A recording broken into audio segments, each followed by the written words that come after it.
Donc toi, t'es pas débutant. Et pour cause, l'opération existe depuis 4 ans. Ludosport retrouve une nouvelle fois ses quartiers d'été. L'école est finie, mais les vacances peuvent commencer pour ces dizaines d'enfants du quartier Orgeval. Boxe américaine, boxe anglaise, judo, escalade, des activités sportives pour combattre l'ennui, à défaut de connaître la couleur de l'eau des stations balnéaires. Regarde, voilà, tout doucement. On a attendu chaque année et en fait les enfants aimeraient que ça continue toute l'année et notre but c'est de pouvoir poursuivre sous forme de stage de cette opération qui s'appelle Ludosport et pour pouvoir créer des vocations ou permettre à des enfants à faire des stages ou à faire naître, je sais pas, quelque chose en eux quoi. Tu lèves la main, toi aussi, dans du point coup se faisait, tu dis mince, ma main va se lever, faut lever la main, allez. Et pour cela, Ludosport fait appel aux champions et pas des moindres. Philippe Coutla, Daniel Londas, Gilbert Delay, des athlètes qui troquent pour les besoins de la cause leur titre et leur gloire pour redescendre dans l'arène. Moi, je me considère un peu comme leur porte-parole parce que bon, ils sont isolés dans les quartiers et c'est vrai que bon, on n'y rentre pas facilement, un peu pour les côtoyer. Donc moi, je me considère un peu comme leur porte-parole.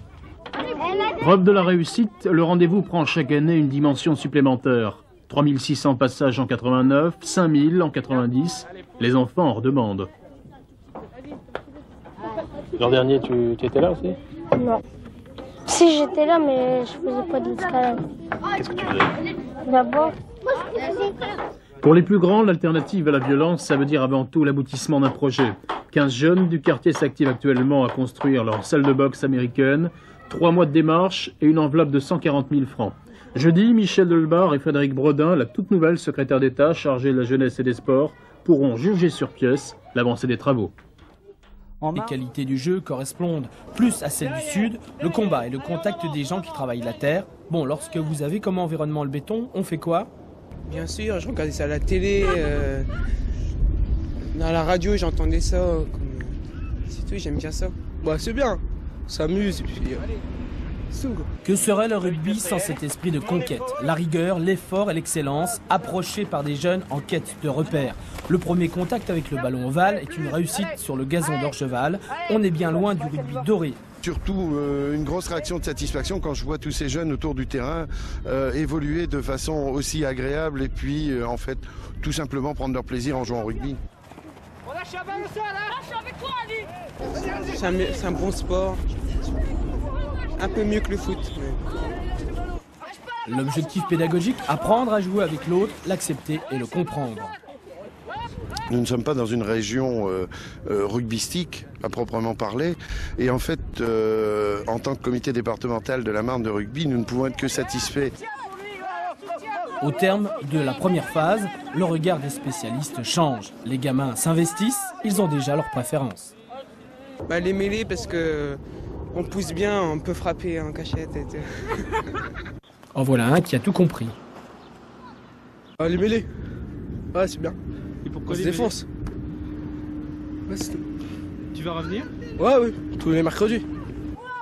En fait, l'idée est de constituer une équipe pour participer au tournoi organisé à Charletti. La France va organiser la Coupe du Monde, l'opportunité réelle pour un sport qui ambitionne le titre mondial, de récupérer en amont des jeunes issus d'horizons différents pour construire les équipes de demain.